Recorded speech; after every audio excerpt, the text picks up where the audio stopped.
起啊！别跟我说对不起。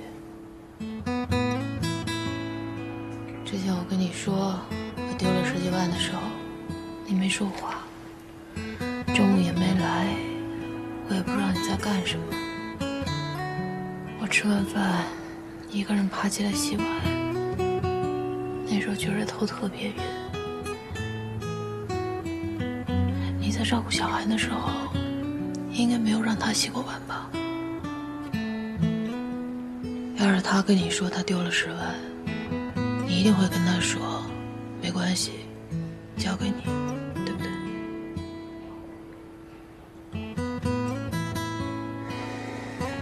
没事儿，我知道你已经尽力了。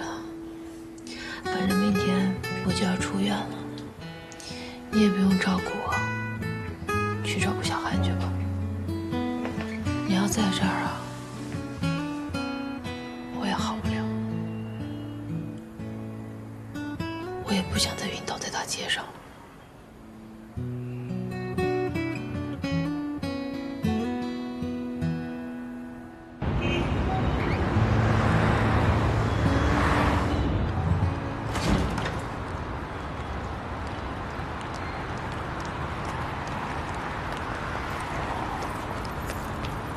出这么大事儿，怎么都不跟我说一声啊？没事吧？现在？没事儿，这不是有马竞吗？他是你姐，我是你姐。哎呀，姐，你吃醋啦？哎，刚才忘了告诉你了，河马皇说了，启明那个案子推到30号。啊什么癌呀？让你休息一下还不好？就你现在这身体状况，再出了什么事儿可怎么办呀？这案子你已经准备得很充分了，打的就是心理战。你现在这样去，肯定得吃亏。这河马皇平时看着嘻嘻哈哈的，没想到心还挺细啊！哈，行了，走吧，我送你们回去，别杵这儿了。雨明没来啊？姐，你又要开始给他上课了？这什么叫上课啊？这是经验和教训。要是成为再生女，那可不是那么好玩的啊！姐，你能不说这个吗？河马皇不是给你放假了吗？这么着，姐带你出去玩一趟。去哪儿啊？温泉。那你们家怎么办？小莫交给他爸呀。别人要是没时间的话，就放咱爸那儿。哟，这改看上书了啊？什么书啊？这是？你看，天才在左，疯子在右，国内第一本精神病访谈手册，心理学、哲学。哟，您这弄这么多书啊？设计心理学。9型人格，不是你什么时候开始学着看这心理学的书了啊？我好奇呗，好奇自己，好奇这个世界，好奇物质世界之外的规律。你什么表情啊？我觉得以前的你啊，又回来了，这始终是探索。这个呀。也是精神病的一种。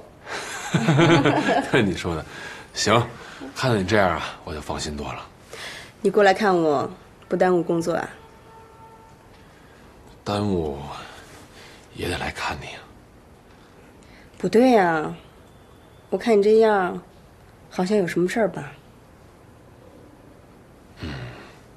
开公司嘛，哪儿都没事儿呢。你看书吧，我帮你打点热水去啊。帮我拿点药吧，营养神经的药没有了。行，我让大夫给你开。哎呦，真舒服！你再下来泡会儿。我的直觉是，你跟王玉明这婚离不了。你就那么怕我变成再生女啊？我就是就事论事啊。如果没有小韩这档子事儿，王玉明还是非常不错的。你们俩呢，只要能迈过这个坎儿，继续下去，那就是幸福生活。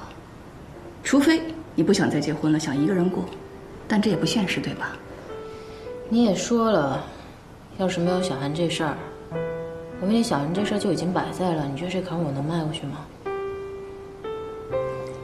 再加上我跟雨明以前那些事儿，但是小韩这事儿，你有认真的去了解过吗？有没有站在雨明的角度去替他想一想呢？感情可不是非黑即白，很多时候，中间那点灰色，才是最重要的。可是你啊，就是不能放下你那份骄傲，去体会这份灰色。每一个家庭都有这份灰色。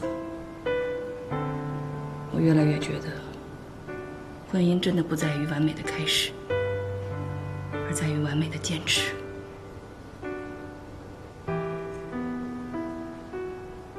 别想用事业来填补一切，家庭是第一位的。当然了，还要看你自己到底是想要什么。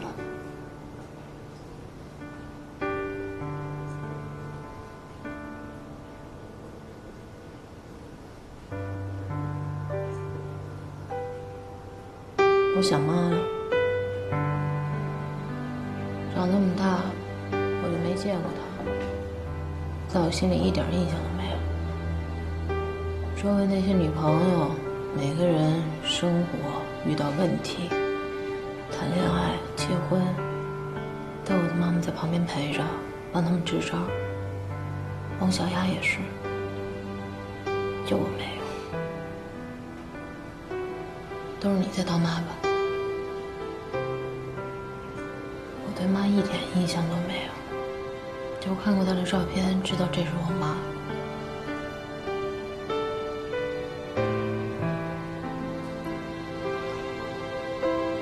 你想知道吗？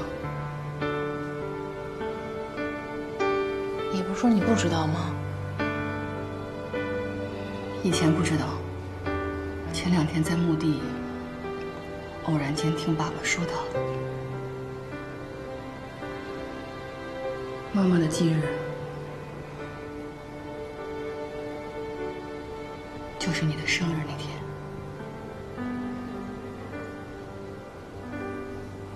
我小的时候被医生诊断为得了一种什么样的不治之症，这样妈妈才有机会怀上你。她就是在生你的那天难产走的。妈妈走的时候只有唯一一个希望，希望你能带着她的那份爱，幸福的生活下去。